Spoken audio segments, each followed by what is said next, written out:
الحمد لله وكفى وسلام على حبيبه المصطفى أما بعد فأعوذ بالله من الشيطان الرجيم بسم الله الرحمن الرحيم إن الله وملائكته يصلون على النبي يا أيها الذين آمنوا صلوا عليه وسلموا تسليما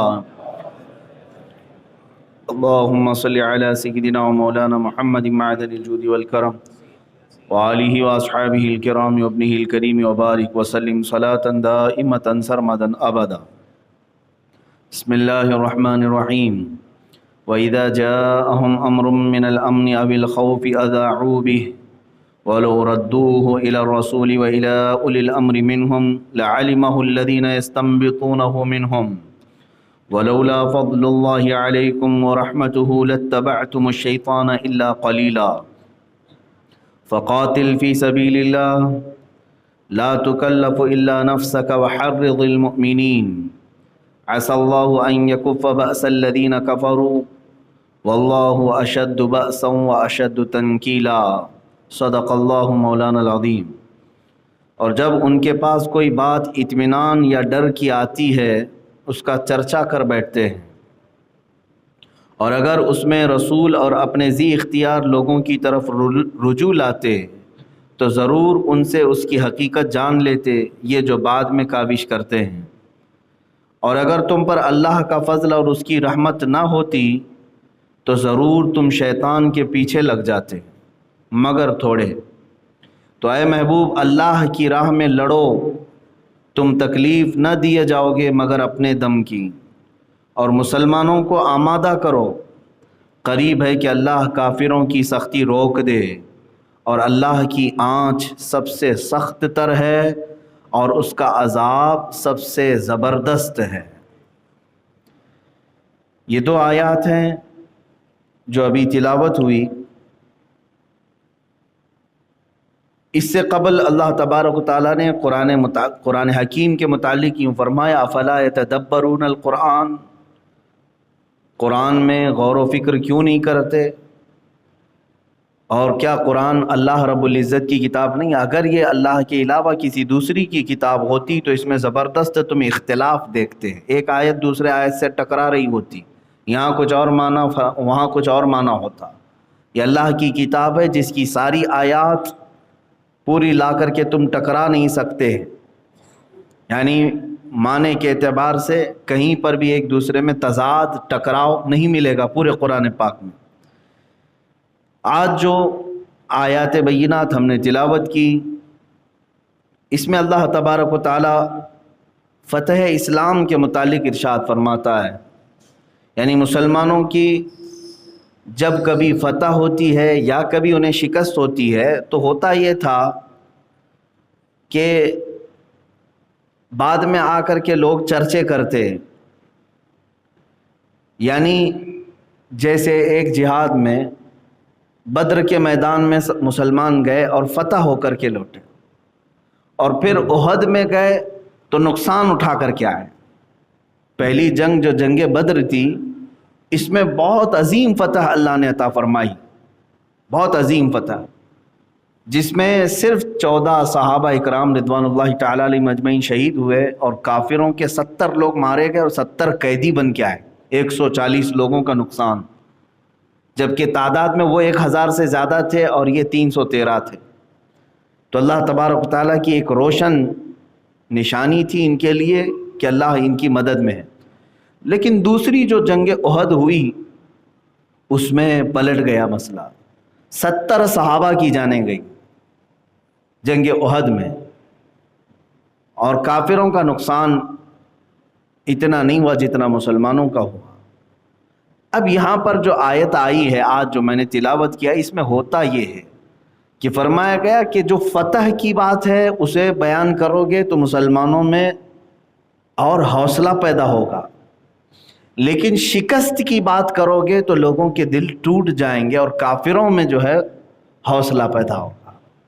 تو یہی بات یہاں اللہ تعالیٰ فرماتا وَإِذَا جَاءَهُمْ أَمْرٌ مِّنَ الْأَمْنِ أَوِ الْخَوْفِ أَذَاعُوا بِهِ، جب ان کے پاس کوئی اطمینان کی بات آئے یعنی فتح کی بات آ جائے، أَوِ الْخَوْفِ یا شکست کی بات آئے تو سب آ کر کے اس کے چرچے میں لگ جاتے ہو تم لوگ۔ اور اللہ تعالیٰ فرماتا ہے ان معاملات میں پہلے رسول کی طرف آؤ کہ حضور کیا فرمائیں. اگر تم رسول کی طرف رجوع کرو گے، میرے آقا صلی اللہ تعالیٰ علیہ وسلم جو فرمائیں، یعنی اللہ کے حبیب جو فرمائیں اس پر عمل کرو گے تو تمہارے لیے بہتری ہوگی.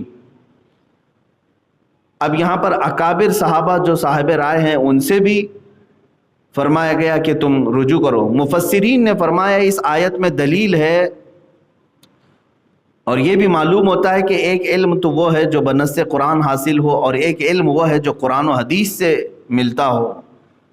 یعنی یہاں پر استنباط کا ایک لفظ آیا ہے قرآن پاک میں، یستنبطونہ، یعنی اللہ تبارک و تعالیٰ نے بعض لوگوں کو ایسا علم عطا کیا ہے کہ وہ حالات کو دیکھ کر کے تمہیں اس کی طرف گائیڈ کریں گے.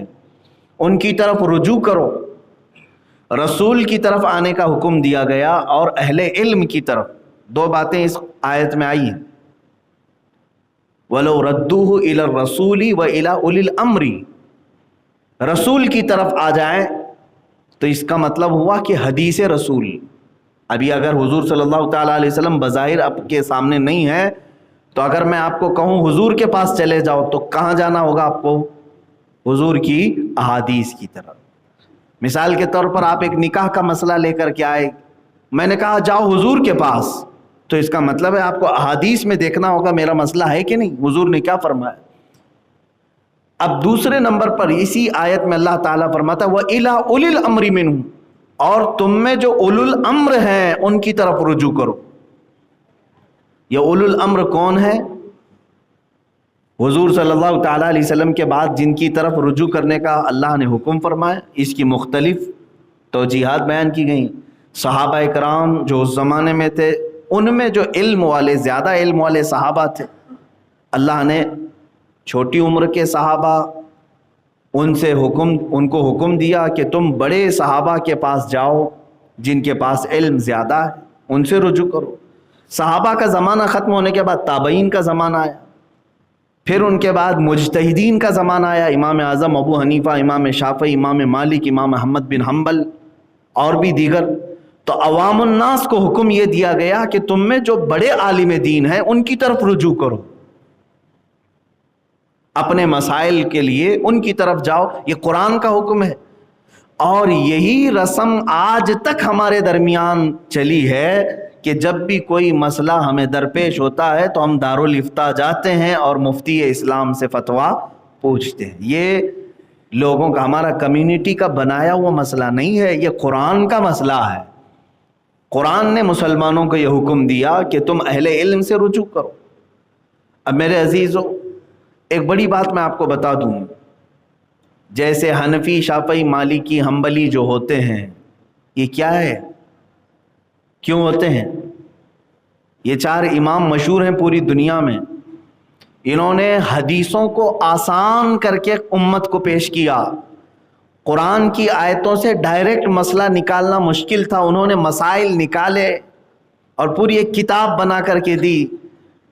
کیا یہ تمہارے لیے جن جن معاملات میں ضرورت ہو، نماز کے، روزے کے، زکوٰۃ کے، حج کے، زراعت کے، تجارت کے، معاملات کے، طلاق کے، خلع کے، نکاح کے، رضاعت کے، مصاہرت کے، ہر ایک کے مسائل قرآن سے اور حدیث سے انہوں نے نکالے. کون؟ یہ اماموں نے، امام اعظم ابو حنیفہ، امام شافعی. گویا کہ آسان کر کے امت کو دیا. اب امت کا یہ حق بنتا ہے کہ انہی اماموں کے ان نکالے ہوئے مسائل میں سے کسی ایک کو فالو کریں. اب میں ڈائریکٹ قرآن اٹھا کر کے آپ کے پاس دوں گا تو ترجمہ تفسیر تو دور کی بات ہے، دیکھ کر کے پڑھنا صحیح نہیں آتا تو اپنی زندگی کے مسائل اس سے کیسے نکالے گا آدمی؟ کیسے نکالے گا؟ تو آپ کو فالو کرنا پڑے گا کسی ایسے کو جو قرآن سمجھ چکا ہو یا حدیث رسول سمجھ چکا ہو اور اس سے اس نے مسئلہ نکال لیا ہو، آپ اسے فالو کریں. اسی کا نام تقلید ہے. غیر مقلد ہمیں یہ طعنہ مارتے ہیں کہ یہ سنی لوگ رسول کو چھوڑ کر، صحابہ کو چھوڑ کر یہ اماموں کی تقلید پہ لگ جاتے ہیں. میرے عزیزو، آلریڈی وہ خود بھی تقلید کر رہے ہوتے ہیں لیکن انہیں معلوم نہیں.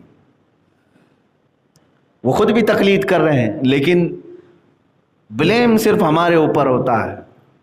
مجھے ایک بھی غیر مقلد ایسا لا کر کے دکھاؤ جو تقلید نہیں کرتا، وہ منع کرتا ہے. جیسے اہل حدیث حضرات ہیں، وہ کہتے ہیں ہم اماموں کی تقلید نہیں کرتے. ان میں سے ایک بھی بندے کو میرے پاس لا کر کے بٹھاؤ، اور میں پوچھتا ہوں کہ آپ تک یہ دین کے جو بھی مسائل ہیں آپ نے کہاں سے حاصل کیے، کون سی کتاب سے؟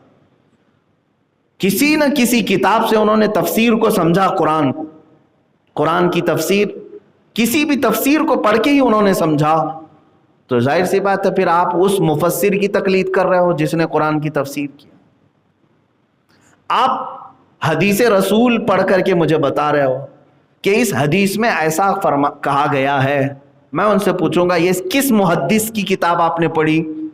کہیں گے امام بخاری نے لکھا ہے. تو امام بخاری کی تو تقلید کر رہے ہو آپ. آلریڈی آپ خود تقلید کر رہے ہیں، کسی نہ کسی کو فالو کر رہے ہیں، کرنا ہی پڑے گا آپ کو، اس کے علاوہ کوئی چارہ ہی نہیں. حضور صلی اللہ تعالیٰ علیہ وسلم سے جنہوں نے دین اخذ کیا، انہوں نے ہمیں پہنچانے کے لیے یہ ذریعے بنائے، تفسیر، حدیث، یہ تمام چیزیں. اگر ان اماموں کو چھوڑ دو گے تو ڈائریکٹ کیسے حضور صلی اللہ علیہ وسلم سے آج حاصل کر سکو گے؟ میرے عزیزو، یہ بات طویل ہو جائے گی. یہاں پر میں جو بات بتانا چاہ رہا تھا وہ یہ ہے کہ عوام کس کو فالو کرے. آپ حنفی، شافعی، مالکی، حنبلی، 4 فقہ مشہور ہیں پوری. ایک بات یاد رکھیں، 4 عقیدے نہیں ہیں، یہ 4 عقیدے نہیں ہیں. یہ چاروں اماموں کا خدا ایک ہی ہے، رسول وہی ہے، دین وہی ہے.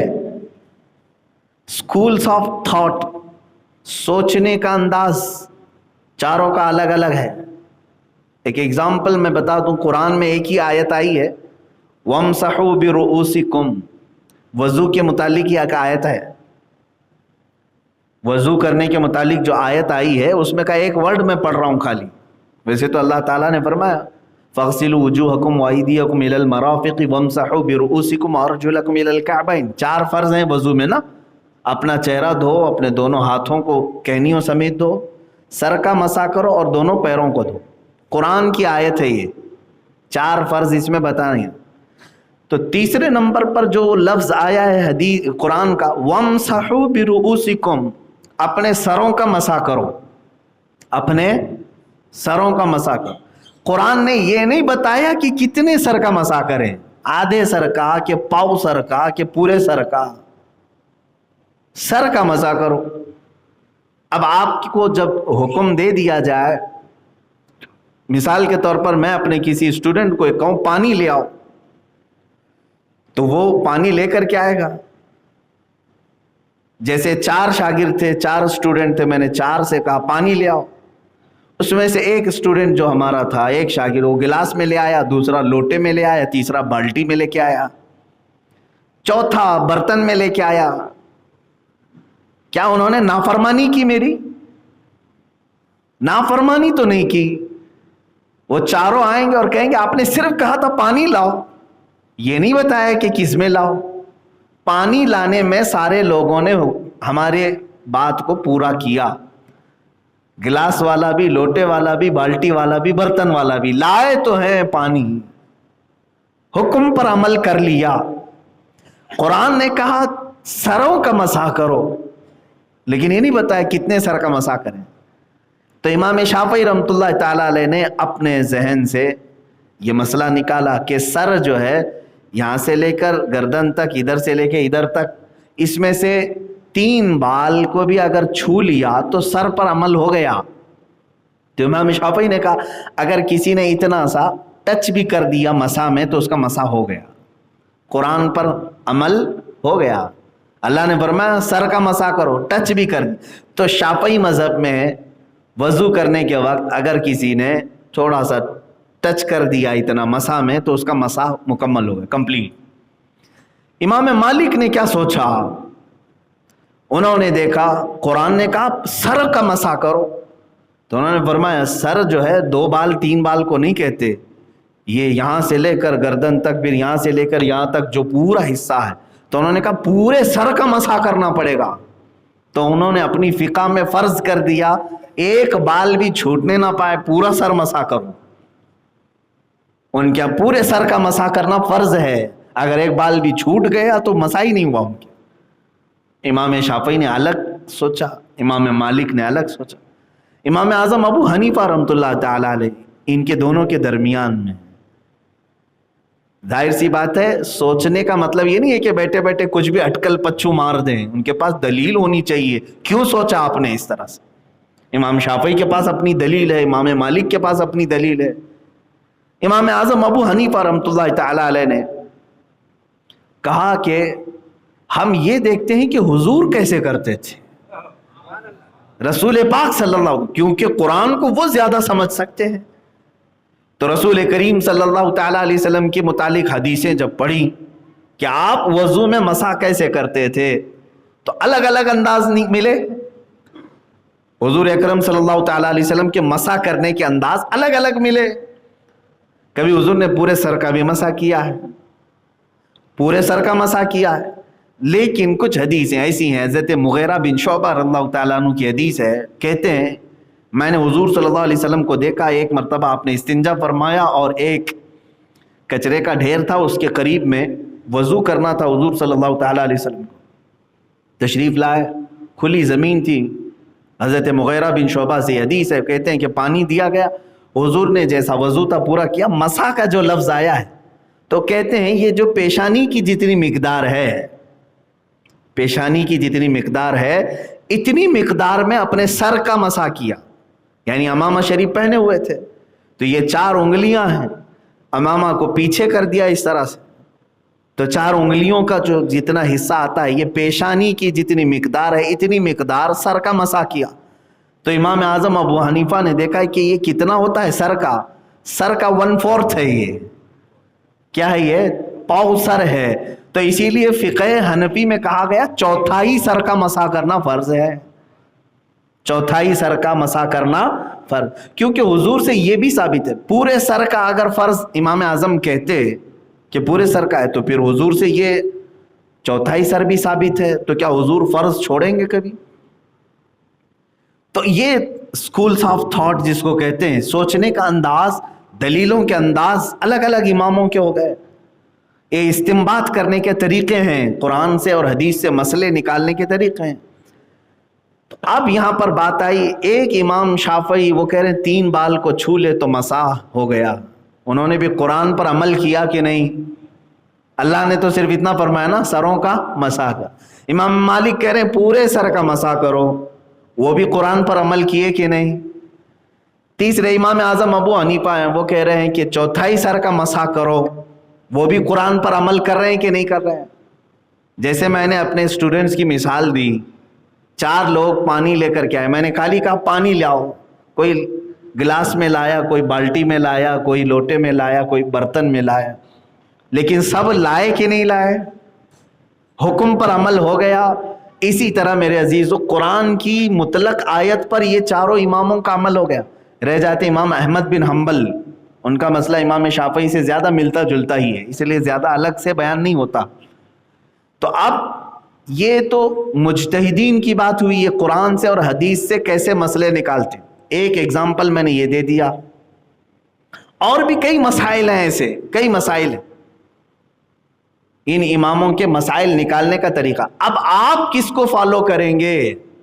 اب بات یہاں آتی ہے, جو مجھے بتانا تھا وہ یہ, آپ کس کو فالو کریں گے؟ جیسے آج بعض غیر مقلد 4 اماموں کو پڑھتے ہیں اور اس کے بعد کہتے ہیں جو آسان لگے, جو طبیعت میں آئے اس کو عمل کرتے چلے جانا. یعنی کبھی ان پر, کبھی ان پر, کبھی ان پر, 4 فقہ میں کبھی اس کا لے لیا, کبھی اس کا لے لیا, یہ مکس کھچڑی. اور یہ نظام درہم برہم ہو جائے گا اگر اس طرح سے آپ لیتے رہیں گے. اس کی ایک ایگزامپل میں بتا دیتا ہوں, اس کی ایک اور ایک ایگزامپل. ظہر کا وقت کب تک چلتا ہے, اس میں بھی اختلاف ہے. ظہر کا وقت کب تک چلتا ہے؟ آپ گھڑی دیکھتے ہوں گے, اب کے زمانے میں ہمارے بچوں کو اور سب کو گھڑی ہی بتانا پڑے گا. ٹائم بتائیے آپ فکس, شریعت میں فکس ٹائم نہیں بتائے گا. یہاں ہو سکتا ہے ظہر کا ٹائم جو ہے 2 بجے سے لے کر 4 بجے تک چل رہا, ہو سکتا ہے کسی اور ملک میں 2 بجے 4 بجے دن ہی نہ نکلا ہو. تو گھڑیوں پر جو ہے ٹائم ٹیبل نہیں رکھے گئے, سورج پر رکھا گیا. سورج اور چاند سے اوقات معلوم پڑتے ہیں.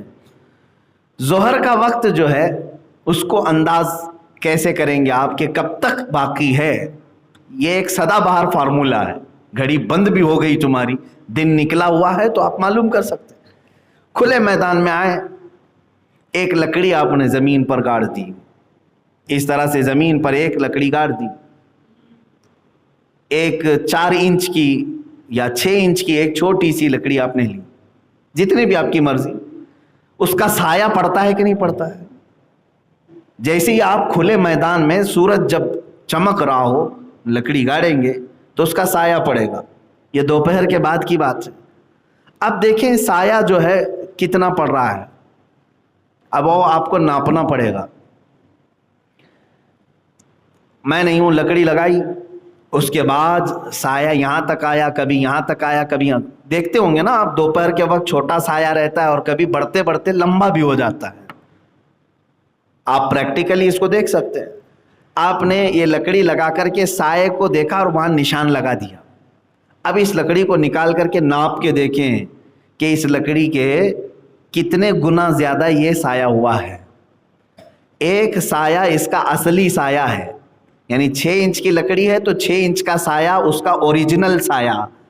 اس کے آگے جو بڑھا وہ دگنا سے گنا کہتے ہیں، یعنی ڈبل ٹریبل ہو گیا. تو اب اس کے اصلی سائے کو چھوڑ کر کے 2 سائے اور بن گئے، یعنی 6 انچ کی لکڑی کا سایہ 18 انچ کا بن گیا. بات سمجھ میں آ گئی نا؟ 6 انچ کی لکڑی کا سایہ 3 ہو گیا نا، 6 اور اس کے بعد 6 12 اور اس کے بعد 6 18. اب جہاں یہ 18 انچ کی کا سایہ ہو گیا ہے تو سمجھ لیں کہ یہ عصر کا وقت شروع ہو چکا ہے، ظہر ختم ہو گئی. یہ امام اعظم ابو حنیفہ کے نزدیک ہے، یہ امام اعظم ابو حنیفہ، یہ فقہ ہے. میں یہ اگزامپل کیوں دے رہا ہوں آپ کو سمجھاتا ہوں. امام شافعی رحمۃ اللہ تعالی علیہ کے نزدیک انہوں نے مسئلہ اخذ کیا کہ سایہ اس لکڑی کا صرف ڈبل ہو جائے، صرف ڈبل ہو جائے، یعنی ایک کو چھوڑ کر کے دوسرا بھی آ گیا، جس کا مطلب کتنا ہوا؟ 12 انچ ہو گیا. 6 انچ کی اس لکڑی کا سایہ کتنا ہو گیا؟ 12 انچ ہو گیا. تو وہ کہتے ہیں کہ نہیں، یہاں ظہر ختم ہو گئی، عصر شروع ہو گئی. اسی لیے آپ دیکھتے ہوں گے کہ شافعی لوگوں کی عصر جلدی شروع ہوتی، جلدی شروع ہوئی، کیونکہ یہ جو اختلافی وقت ہے، اب اس کو ٹائم ٹیبل میں لے کر کے آپ جائیں گے. فار ایگزامپل شروع تو ہوا تھا 1 بجے ٹائم، فار ایگزامپل ظہر کا. اب ختم کے متعلق شروع ہونے میں کسی کا اختلاف نہیں، کتنے بجے شروع ہو رہا ہے. سورج ڈھل جانے کے بعد وقت شروع ہو جاتا ہے، زوال کے بعد. اب ختم کہاں ہو رہا ہے، اس پر 2 اماموں کا اختلاف، اور وہ بھی ایک ہی حدیث ہے. حضور اکرم صلی اللہ تعالیٰ علیہ وسلم کی حدیث سے ثابت ہے. حضور صلی اللہ تعالیٰ علیہ وسلم کی 2 حدیثیں ملتی ہیں کہ جبرائیل امین آئے، جبرائیل امین علیہ السلام آئے ایک دن، 5 وقت کی نمازیں انہوں نے حضور صلی اللہ تعالیٰ علیہ وسلم کے ساتھ پڑھی اول وقت میں. اول وقت کا مطلب جب نماز کا وقت شروع ہو رہا ہے. دوسرے دن وہ آئے حضور صلی اللہ علیہ وسلم کے ساتھ 5 وقت کی نمازیں پڑھے، ہر نماز کے لاسٹ ٹائم پر. تو یہ بتانا تھا کہ ہر نماز کا ٹائم کب سے شروع ہو کر کب ختم ہوتا ہے. یہ 2 حدیثیں. تو اس حدیث میں جو ظہر کا لاسٹ ٹائم بتایا گیا ہے، ظہر کا لاسٹ ٹائم بتایا گیا ہے، اس میں ورڈ یہ آیا ہے کہ ہر چیز کا سایہ ڈبل ہو جائے، 2 گنا ہو جائے، ہر چیز کا سایہ 2 گنا بڑھ جائے. تو یہ ایک ہی لفظ آیا حدیث میں. تو امام شافعی نے کہا لکڑی کا ڈائریکٹ 2 ہو جائے. امام اعظم ابو حنیفہ نے کہا نہیں، لکڑی کا اوریجنل سایہ چھوڑ کے ڈبل ہو جائے. یہ اسکولز آف تھاٹ، سمجھنے کا انداز الگ الگ. اب اس میں فرق کیا پڑا؟ میں نے لکڑی گاڑ کر کے دیکھا 4 بجے، یعنی 3:30 بجے، آج کے دن کے حساب سے 3:30 بجے 12 انچ ہو جا رہا ہے. تو اس کا مطلب امام شافعی کے نزدیک عصر شروع ہو گئی کتنے بجے؟ 3:30 بجے، یعنی ظہر ختم ہو گیا. لیکن 4 بجے تک 18 انچ کا ہو رہا ہے. ایک ایگزامپل، 4 سوا 4 بجے کے بعد 18 انچ. تو 4:15 بجے، پونا گھنٹہ اور گزارنے کے بعد امام اعظم کے ہاں عصر شروع ہوئی۔ اب مجھے بتاؤ، یہ 3:30 سے لے کر 4:15 کا جو ٹائم ہے یہ اختلافی ٹائم ہو گیا۔ امام شافعی کے نزدیک وہ عصر کا ٹائم ہے، اور امام اعظم ابو حنیفہ کے نزدیک ابھی وہ ظہر ہی چل رہی ہے۔ بات سمجھ میں آ رہی؟ اب اگر کوئی بندہ یہ کہے میں دونوں اماموں کو فالو کرتا ہوں، میں دونوں اماموں کو فالو کرتا ہوں، تو وہ کیا کرے گا معلوم ہے؟ 3:30 بجے کے بعد آئے گا، ظہر پڑھ لے گا امام اعظم کے نزدیک، ابھی ظہر چل رہی ہے نا، 4:15 بجے تک ظہر چلے گی، تو امام اعظم کی فقہ پر وہ ظہر پڑھے گا 3:30 کے بعد، 3:35 3:40 پہ ظہر پڑھے گا، اور پھر فوراً کھڑے ہو کر کے عصر بھی شروع کر دے گا کہ نہیں امام شافعی کا وصر کا وقت شروع ہو چکا ہے۔ تو وہ اپنی طبیعت کو اس میں داخل کرے گا۔ اس لیے میرے عزیزو، عوام الناس کس کو فالو کریں؟ کس کو فالو کریں؟ آپ کون سے امام کی تقلید کریں گے؟ یہی مسئلہ میں بتانا چاہ رہا تھا۔ علماء اور محدثین اور فقہاء نے فرمایا ہر جگہ کے عوام کے لیے مسئلہ یہ ہے کہ جس فقہ کے علماء ان کے علاقے میں زیادہ ہیں اسی فقہ کو فالو کرے۔ بات سمجھ میں آ رہی ہے؟ آپ کے علاقے میں اگر امام اعظم ابو حنیفہ کی تقلید کرنے والے علماء زیادہ ہوں تو عوام بھی وہی فقہ کو فالو کرے، اس لیے کہ تم ڈائریکٹ مسائل نہیں سمجھ سکو گے۔ اگر کہیں پیچیدگی آئے گی تو پوچھو گے کس سے؟ امام اعظم سے؟ امام اعظم ابو حنیفہ سے پوچھو گے جا کر؟ نہیں، بلکہ تمہارے دور زمانے میں موجود جو علماء ہیں انہی سے سوال کرو گے۔ آپ اتر پردیش میں رہنے والا کوئی، یو پی میں رہنے والے اکثر علماء، جتنے بھی علماء ہیں وہاں سب حنفی ہیں، سب حنفی ہیں، فقہ حنفی کو ماننے والے۔ وہاں کوئی اٹھا اور کہا کہ نہیں میں آج سے شافعی بن جاتا ہوں، امام شافعی کو فالو کروں، تو اس کی اتنی کیپیسٹی نہیں کہ نماز کے مسائل، روزے کے مسائل، حج کے مسائل وہ امام شافعی کے کہاں سے ڈھونڈ کر کے لائے گا؟ پھر علماء کے پاس اسے جانا پڑے گا۔ تو وہاں جو موجود علماء ہیں وہ فقہ حنفی کے علماء ہیں، تو اسے ایسے فقہ کو فالو کرنا ہوگا جو اس کے علاقے میں، اس کے زمانے میں جس فقہ کے علماء زیادہ ہیں۔ اب کیرلا میں جائیں، کیرلا میں تقریباً سب شافعی ہیں، کوکن کے علاقے میں اکثر شافعی ہیں۔ اب وہاں پر کوئی یہ کہے کہ نہیں میں مالکی بن کر کے رہوں گا، تو مسائل کس سے پوچھے گا جا کر کے؟ علماء سب شافعی ہیں۔ تو اس کا مطلب یہ ہوا کہ عوام الناس ڈائریکٹ یہ چاروں اماموں کو فالو نہیں کرتے، بلکہ اپنے زمانے کے علماء کو فالو کرتے ہیں۔ یہی قرآن کہہ رہا ہے کہ جب تمہارے درمیان کوئی اختلافی مسئلہ آئے تو اہل علم سے رجوع کرو جو تمہارے زمانے میں موجود ہے۔ یہ قرآن کا حکم ہے۔ اب آگے چلے، آیت میں اللہ تعالیٰ کیا فرما رہا ہے؟ وَلَوْلَا فَضْلُ اللَّهِ عَلَيْكُمْ وَرَحْمَتُهُ لَاتَّبَعْتُمُ الشَّيْطَانَ إِلَّا قَلِيلًا۔ اگر اللہ کا فضل اور اس کی رحمت تمہارے ساتھ نہ ہو تو شیطان تو تمہیں کسی بھی جگہ لے کر چلا جائے، تم شیطان کے پیچھے لگ جاؤ گے، مگر تھوڑے لوگ۔ اس آیت سے یہ بات سمجھ میں آتی ہے میرے عزیزو، سلطان الاولیاء سیدنا عبد القادر جیلانی رضی اللہ تعالیٰ عنہ ایک بار نماز ادا کر رہے ہیں کھلے میدان میں، آسمان کا ایک ٹکڑا جو ہے ان کے اوپر سایہ بن گیا، چھاؤں ان پر ہے، باقی آس پاس سب دھوپ ہے۔ آپ نے نماز ادا کی۔ کسی اور کے ساتھ ایسا ہو تو وہ سب اپنی اتنی بڑائی ظاہر کر دے کہ میرے ساتھ تو آج بڑی کرامت ہو گئی ہے۔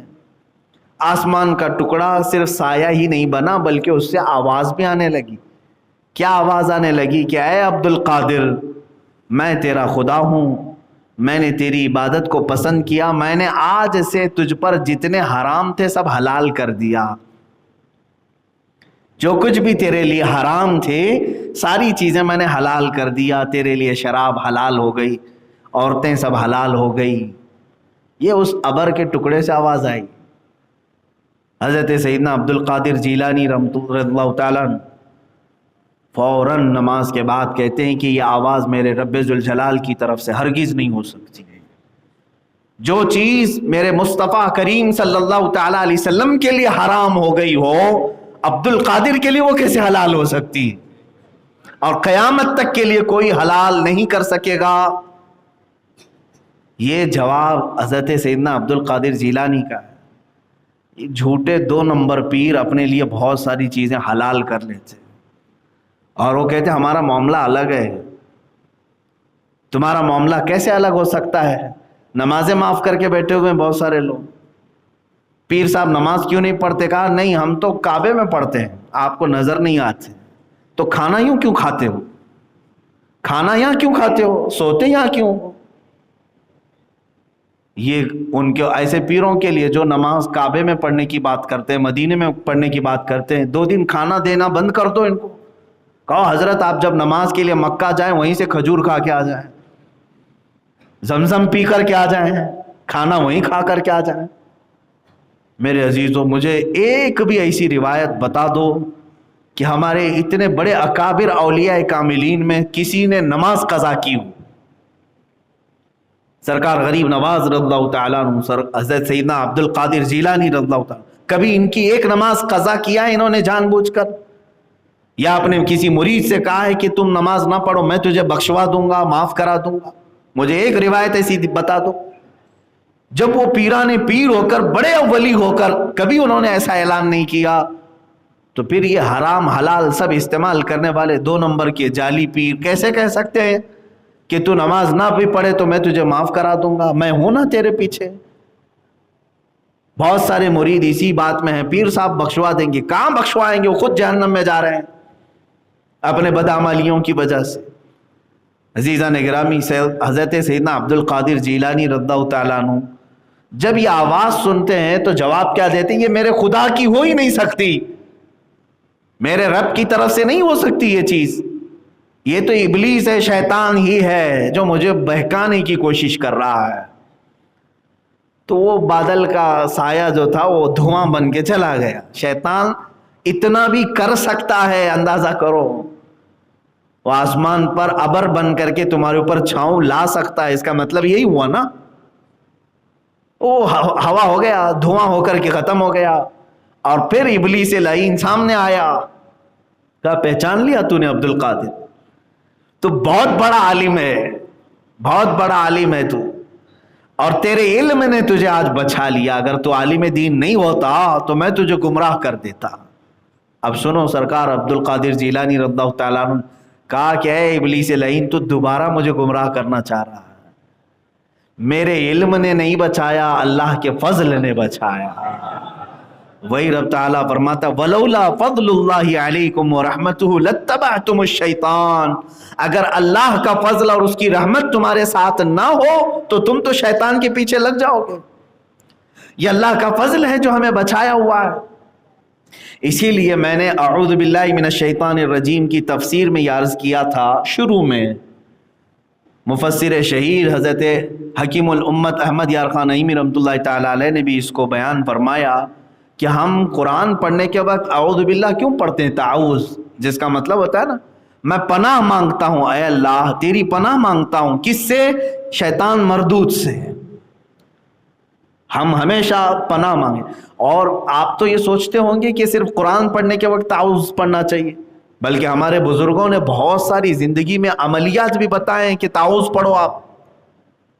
جب آپ کو گناہوں کی خواہش ہونے لگ جائے اور اپنے آپ کو کنٹرول میں نہیں لا پا رہے ہو تو اعوذ باللہ کی کثرت شروع کر دو. اعوذ باللہ من الشیطان الرجیم، اعوذ باللہ من الشیطان الرجیم، زیادہ سے زیادہ پڑھنے لگ جاؤ. اعلیٰ حضرت فاضل بریلوی رحمۃ اللہ تعالیٰ علیہ خود فرماتے ہیں کہ میں سب سے زیادہ تعوذ پڑھتا ہوں. غصے سے بھی بچو گے، بہت ساری ایسی خرافات جو تمہاری نیکیوں کو تباہ کرتی ہیں ان سے بھی بچو گے، کیونکہ یہ سب شیطان کے عملے ہیں. اور جو تعوذ پڑھا، اعوذ باللہ پڑھا، اس کے ساتھ ہوگا کیا؟ مثال کے طور پر میں آپ کو بتاؤں کہ آپ اللہ سے ڈائریکٹ پناہ مانگ رہے ہیں، اللہ کی بارگاہ میں ڈائریکٹ پناہ مانگ رہے ہیں کہ اللہ تو خود بچا لے مجھ کو، تو خود بچا لے. اس کو انہوں نے ایک مثال سے، مفسر شہیر نے ایک مثال سے یوں بیان کیا. کبھی آپ نے اپنے کسی ساتھی کے بڑے گھر یا وزٹ کیا، کبھی ملاقات کے لیے، یا چلیں کسی ایسے کے گھر جانا تھا جس کے گھر کے چوکھٹ کے باہر کتا بیٹھا رہتا ہے پالا ہوا ہو یا پھر ایسی ہی روٹی ڈالنے پر بھی پل گیا ہوا ہو. آپ دیکھے ہوں گے, آپ اپنے قریبی عزیز کے گھر جا رہے ہیں اور گھر کے قریب پہنچے ہیں, دروازے کے پاس کتا بیٹھا ہوا ہے, بھونک رہا ہے, آنے نہیں دیتا. آپ نے بچنے کی بہت کوشش کی, کبھی ادھر سے کبھی ادھر سے, لیکن کتا بڑا ڈینجر ہے, وہ وہاں بھونکنے لگ جاتا ہے. پھر آپ کیا کریں گے؟ لکڑی بھی اٹھائے, پتھر بھی اٹھائے, لیکن وہ طاقتور تھا, کسی اور جگہ سے حملہ کر دیتا. تو آپ نے آواز لگائی اپنے دوست کو ہی, کہا کہ بھائی باہر آ جاؤ ذرا, تم اپنے کتے کو سنبھالو, مجھے اندر آنے نہیں دے رہا ہے. تو یہ ایک دنیا کی مثال ہے تقریب فہم کے لیے. وہ آیا, کتا اسے جانتا ہے, کتے سے اس نے تم کو الگ کر دیا اور دروازہ کھلا, اندر چلے گئے. تو یہ تو ایک دنیاوی ایک تقریب فہم کے لیے بتایا گیا, بلا تشبیہ بلا تمثیل. اللہ کی بارگاہ میں ہم نہ کوئی مثال دے سکتے نہ کوئی تشبیہ. مفسر شہیر احمد یار خان نعیمی رحمۃ اللہ علیہ فرماتے ہیں, شیطان یہ ایک ایسا کتا ہے جو چھوڑا گیا ہے, وہ مردود ہے. اللہ سے اس نے چیلنج کیا اور اس کے راستے پر آنے والوں کے لیے بہکانے کے لیے اس کے راستے پر بیٹھنے کا وعدہ کیا ہے. لَأَقْعُدَنَّ لَهُمْ صِرَاطَكَ الْمُسْتَقِيمَ, میں تیرے سیدھے راستے پر بیٹھ جاؤں گا, اور جو اس راستے سے گزرے گا, کبھی اس کے سامنے سے, کبھی پیچھے سے, کبھی دائیں سے, کبھی بائیں سے, میں آ کر اسے بہکاؤں گا. یہ 8ویں پارے میں آیت ہے. شیطان نے اللہ سے یوں کہا ہے. تو آپ ظاہر سی بات ہے اس کے دربار تک پہنچنے میں یہی کتا حاوی ہو جاتا ہے, حائل ہو جاتا ہے, درمیان میں آتا ہے. کیا کریں ہم اس سے, کیسے بچیں؟ تو اسی لیے حکم ہوا میرے آقا صلی اللہ تعالیٰ علیہ وسلم کا کہ تم اپنے طریقے سے جتنی بھی کوششیں کرو گے اس سے بچنے کی, یہ کسی نہ کسی راستے سے پھر آ جائے گا. تو ڈائریکٹ اس کے مالک سے کہو جو اس نے اس کو بھی پیدا کیا. اعوذ باللہ, میں اللہ کی پناہ مانگتا ہوں, اے اللہ میں تیرے بارگاہ میں التجا کرتا ہوں کہ اس ابلیس سے لعین کے شرارتوں سے تو مجھے بچا لے. اور اللہ جس کی حفاظت پہ آ جائے پھر شیطان کا داؤ اس پر نہیں چل سکے گا. یہی قرآن میں بھی اللہ فرما رہا ہے, وَلَوْلَا فَضْلُ اللَّهِ عَلَيْكُمْ وَرَحْمَتُهُ لَاتَّبَعْتُمُ الشَّيْطَانَ. اگر اللہ کا فضل اور اس کی رحمت تمہارے ساتھ نہ ہوتی تو تم تو شیطان کے پیچھے لگ جاتے. اے میرے عزیزو, یہاں پر یہ فخر کی بھی بات ہے, گرو کی بات ہے کہ آج تم اسلام میں ہو اور اہل سنت و جماعت میں ہو. اللہ نے اپنی اور اپنے حبیب اور محبوبوں کی محبت تمہارے سینے میں رکھا. یا اللہ کا فضل اور اس کی رحمت نہیں ہے تو اور کیا؟ اللہ تعالیٰ نے تمہارے ساتھ فضل کا معاملہ کیا, تمہارے ساتھ رحمت کا معاملہ کیا, ورنہ تم بھی شیطان کے پیچھے لگے رہتے. جو لوگ شیطان کے پیچھے اس کے راستوں پر آج ہیں, اس کا مطلب ہے وہ فضل خدا سے محروم ہیں, رحمت الہی سے محروم ہیں. انہیں اللہ کا فضل اور اس کی رحمت نہیں ملی جو شیطان کے پیچھے لگ گئے. اور جو وہاں سے چھٹکارا حاصل کر کے اس کے دربار میں پہنچ گئے, اس کا مطلب ہے کہ اللہ کا فضل انہیں مل گیا, اللہ کی رحمت تمہیں مل گئی. آپ یہ سوچتے ہوں گے نا, بار بار تو یہ ہم نے تقریروں میں سنا ہے, اللہ کا فضل, اللہ کی رحمت, ہوتی کیا ہے یہ, اس کو فیل کیسے کریں گے؟ میرے عزیزوں, یہاں مسجد میں بیٹھ کر فیل کرو, محسوس کرو. یہ جو تم اب تک بیٹھے ہوئے ہو یہ اللہ کا فضل ہی ہے جو تمہیں بٹھایا, اس کی رحمت ہی ہے. قرآن کہہ رہا ہے اگر تمہارے ساتھ وہ فضل اور رحمت کا معاملہ نہ کرے تو تم شیطان کے پیچھے لگ جاؤ, وہ تمہیں یوں بھگا لے جائے گا. اچھا, حدیث میں یہ ملتا ہے, ان الشیطان لیجری مجری الدم. شیطان کیسے آتا ہے معلوم ہے؟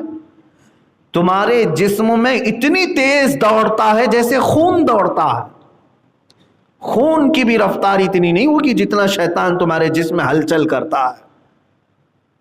اب نماز کے لیے آپ آتے ہیں تب بھی تمہارے درمیان آتا ہے, یہاں تک بھی کوشش کرتا ہے بہکانے. اور جیسے ہم کو ناف پہ ہاتھ باندھنے کا حکم ہے نا, اللہ اکبر کہہ کے ہم ناف پہ ہاتھ باندھ لیتے ہیں نا, دونوں رکعت باندھتے ہیں. اس کی حکمت میں بعض علماء نے یہ لکھا ہے کہ شیطان ناف کے راستے سے اندر داخل ہو کر کے اس کے دل میں وسوسے پیدا کرتا ہے, تم اپنی ناف پر ہاتھ رکھ لو، اللہ اکبر، تحریمہ کا ہاتھ، تاکہ اس کی شرارتیں تمہارے جسم کے اندر نہ جائیں۔ یہ ایک تعویل ہے، علماء اکرام نے اس کی بیان فرمائے، واللہ ورنہ ہاتھ ہم کیوں باندھتے ہیں، کیوں نہیں، اس کی حکمت جاننا ہمارے لیے ضروری نہیں، میرے نبی نے کیا بس یہ کافی ہے۔ بعض علماء نے حکمتیں بیان کی۔ دوسری بات، صفوں کو پر کرنے کا حکم دیا گیا۔ سوشل ڈسٹینس والے آج اس کو سن سکتے ہیں۔ اللہ کے نبی صلی اللہ تعالیٰ علیہ وسلم جب نماز کے لیے کھڑے ہوتے، حیرت کی بات ہے آج میرے آقا کے فرامین کو پیچھے ڈال دیا گیا۔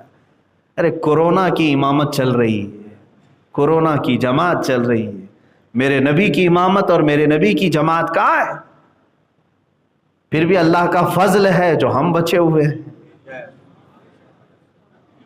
سوشل ڈسٹینس کے نام پر ایک اس طرح کا، یہ دنگائی لوگ ہیں، یہ اپنے مطلب کے۔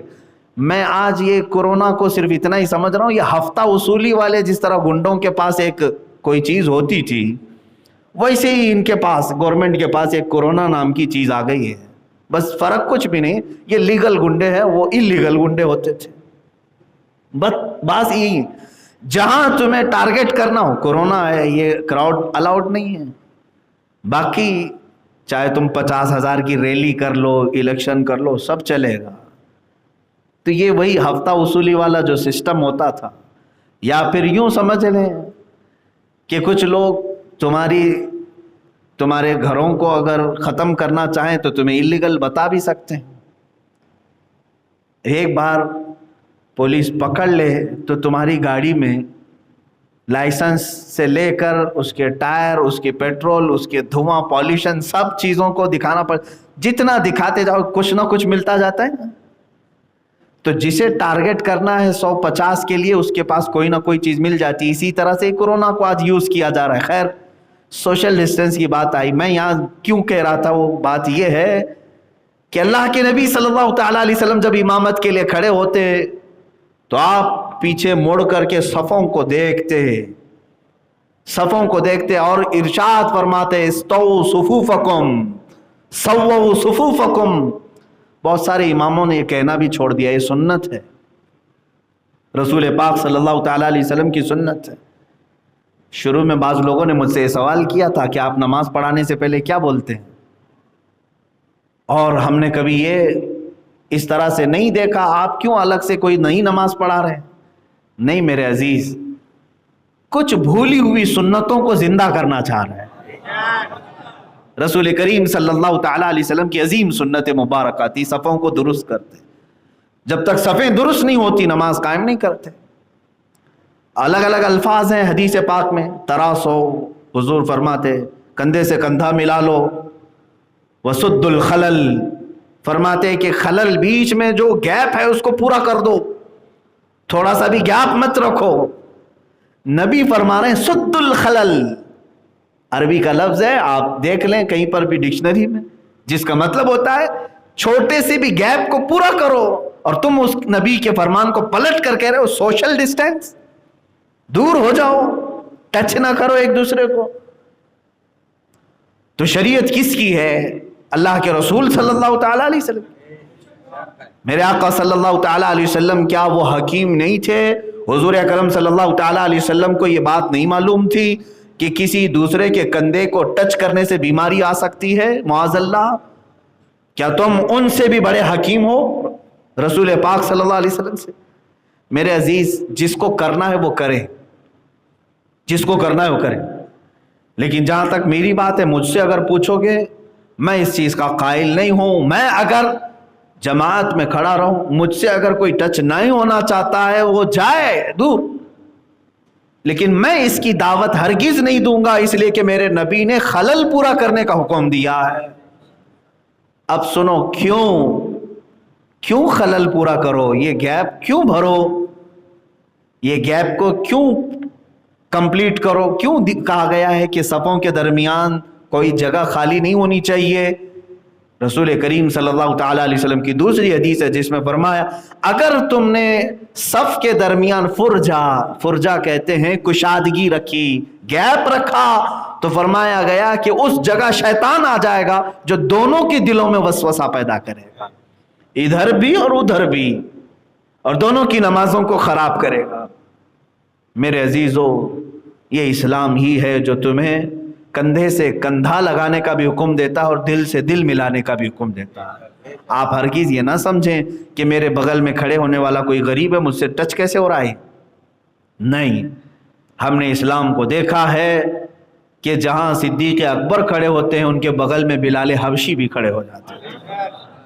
غلام اور امیر المومنین ایک ساتھ صف میں کھڑے ہو گئے ہیں۔ اسی لیے مشہور شاعر نے یہ کہا تھا، آ گیا عین لڑائی میں گر وقت نماز، قبلہ روحوں کے زمین بوس ہوئی قوم حجاز، ایک ہی صف میں کھڑے ہو گئے محمود و ایاز، نہ کوئی بندہ رہا نہ کوئی بندہ نواز۔ آج وہ تاریخ الٹ دی گئی ہے، یہاں بندہ الگ ہو گیا ہے، بندہ نواز الگ۔ بندہ نواز تو کوئی ہوگا بھی نہیں آج، لیکن بس یہ ہے کہ بعض لوگوں کو ایسا لگتا ہے کہ یہاں سے کورونا آ جائے گا، اپنے آپ کو سیکیور کرنے کے لیے کیا کیا حربے وہ اپنا رہے ہیں۔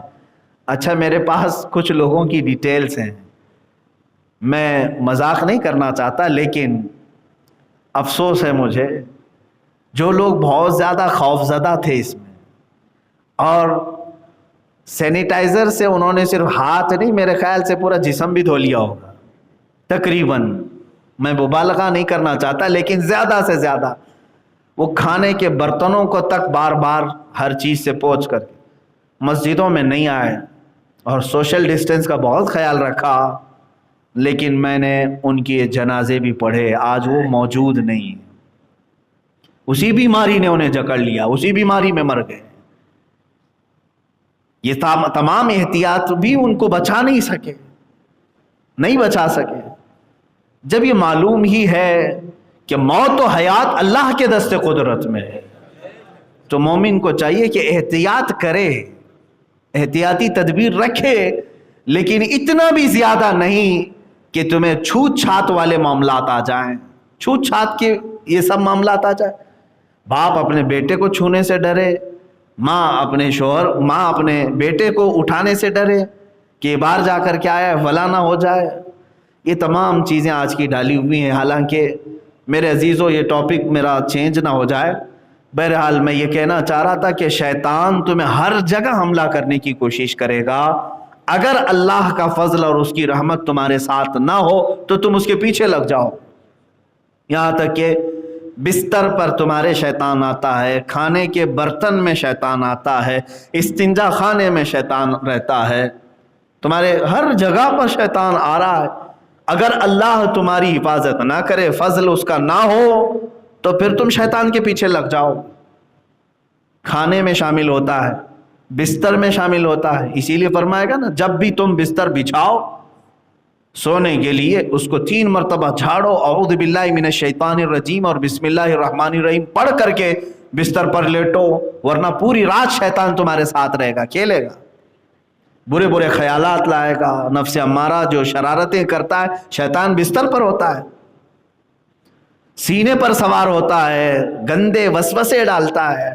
اور اسی لیے دیکھیں آپ بیت الخلاء میں ٹوائلٹ میں جانے کے وقت بھی آپ کو کیا سکھایا گیا؟ اللہم انی اعوذ بک من الخبث والخبائث، یہ شیطانی ہے، خبث اور خبائث۔ اے اللہ میں تیری پناہ مانگتا ہوں خبیث شیطانوں سے، مرد ہوں یا عورتیں، دونوں قسم کی وہاں پر ہوتی ہیں۔ عورت جا رہی ہے تو اسے مرد شیطان بہکاتا ہے، مرد اندر جا رہا ہے تو اسے خبیثائیں، عورت جو شیطان ہے اس کی شرمگاہ سے کھیلتے ہیں۔ ایک صحابی رسول کا تو اس بات میں انتقال ہو گیا ہے، انتقال ہو گیا، تبھی تو میرے آقا صلی اللہ علیہ وسلم نے تعلیم دی کہ جو بھی جائے بیت الخلاء میں ٹوائلٹ میں پڑھ کر کے جائے، شیطان کہاں نہیں چھوڑے گا تمہیں، ہر جگہ۔ اسی لیے حکم یہ بھی ہے کہ جب تم کھانا کا لقمہ اٹھاؤ تو بسم اللہ پڑھ لو، ورنہ تمہارے لقمے کے ساتھ شیطان اندر ہوگا، وہ تمہارے کھانے کا جو نور ہے، جو رزق کی برکت ہے، وہ چھین لے گا۔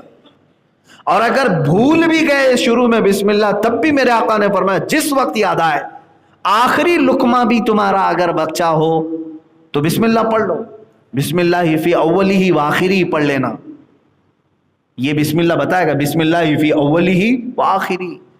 تو حضور صلی اللہ علیہ وسلم نے فرمایا جو شروع سے وہ شامل تھا وہ سب الٹ دے گا، وہ سب الٹ دے گا، اس کو نفع کچھ نہیں ہوگا تمہارے کھانے سے۔ تو تمہیں تو بچایا ہے اللہ کے نبی صلی اللہ علیہ وسلم نے ہر جگہ پر، تو اس سے اندازہ کرو کہ شیطان سے تمہاری جنگ کہاں کہاں ہے۔ اگر اللہ کا فضل تمہارے ساتھ نہ ہو تو پھر شیطان کے پیچھے لگ جاتے۔ اب بھی ہمارے بہت سارے لوگوں کے ساتھ یہ معاملات ہو گئے ہیں کہ شیطان ان پر غالب آ جاتا ہے، اسی وجہ سے وہ دربار الہی کو چھوڑ کر اس کی پیروکاری میں لگ جاتے ہیں۔ ابلیس لعین انہیں اذان سے دور لے کر کے چلا گیا۔ بعض لوگوں کو ہم نے دیکھا ہے کہ رات بھر جاگتے رہے، اذان کی آواز قریب آئی کہ سونے کے لیے چلے گئے، کیونکہ یہ شیطان بھاگتا ہے اذان کی آواز سن کر، وہ اپنے ساتھ لے گیا۔ ایسا جو اذان کو منہ پھیر کر کے جو بھاگ رہے ہیں، جا رہے ہیں، تو وہ یہ بات بھی یاد رکھ لیں کہ وہ اللہ کے فضل سے محروم ہو گئے۔ اللہ کا اگر فضل ان کے ساتھ ہوتا تو اس کے ساتھ نہ جاتے بلکہ اللہ کے گھر آتے۔ اس کا دوسرا ایک رخ یہ بھی یاد رکھ لیں، اللہ کا فضل ان کے ساتھ نہیں ہے اور اللہ کی رحمت سے وہ محروم ہیں، اس کی وجہ سے دور ہو گئے۔ اور یہ بھی دیکھنے کو ملا بہت دور سے کچھ لوگ آ گئے اور قریب میں رہنے والے اندر نہیں آ سکے، قریب میں رہنے والے نہیں آ سکے۔ مسجد کی دیوار سے ٹیک لگا کر کے بیٹھا ہوا آدمی اندر داخل نہیں ہو سکا، اس لیے کہ اللہ کی رحمت سے وہ محروم، اللہ نے اسے اپنی رحمت سے دور رکھا ہے۔ یہ قرآن کی آیت میں پڑھ رہا ہوں۔ اور کچھ بہت دور سے چل کر کے آیا، اس لیے کہ اللہ کا فضل اس کے ساتھ تھا جو اسے یہاں تک پہنچایا۔ عزیزان گرامی، اسی لیے مسجد میں آنے کے وقت، مسجد میں جانے کے وقت بھی یہی سوال کرنے کا حکم دیا گیا نا۔ جب مسجد سے باہر جاتے ہیں تو آپ اللہ سے کیا سوال کرتے ہیں؟ اللہم انی اسألک من فضلک و رحمتک، اے اللہ میں تجھ سے سوال کرتا ہوں تیرے فضل کا اور تیری رحمت کا، کیونکہ اب باہر جانے کے بعد پھر ڈینجرس سچویشن شروع ہوتی ہے کہ شیطان ہر قدم پر میرے ساتھ آئے گا۔ یہی دو چیزوں کا ذکر اس آیت میں بھی آیا ہے، اللہ کا فضل اور اس کی رحمت اگر تمہارے ساتھ نہ ہو تو تم شیطان کے پیچھے پیچھے چلو گے۔ اور ہم کو مسجد سے نکلنے کے وقت دعا بھی کیا سکھائی گئی؟ یہی مانگو کہ اللہ میں تیرا فضل اور تیری رحمت کا سوال کرتا ہوں، باہر بھی جاؤں تو تو اپنا فضل میرے ساتھ رکھ۔ اور جس کی یہ دعا قبول ہو گئی انشاءاللہ العزیز وہ موت تک شیطان کے حربوں سے محفوظ رہے گا۔ میرے عزیزو، بچوں کو تک شیطان مارتا ہے، یہ بھی حدیث پاک۔ مغرب کا وقت ہو جائے تو بچوں کو اندر لے لو، حدیث رسول ہے۔ اس لیے کہ شیطان اپنی پوری فوج کو لے کر کے نکلتا ہے، اور جو بچے قریب آتے جاتے ہیں ان کو اسے تھپڑ لگاتے ہوئے چلا جاتا ہے، یعنی ہاتھ مارتے ہوئے جاتا ہے۔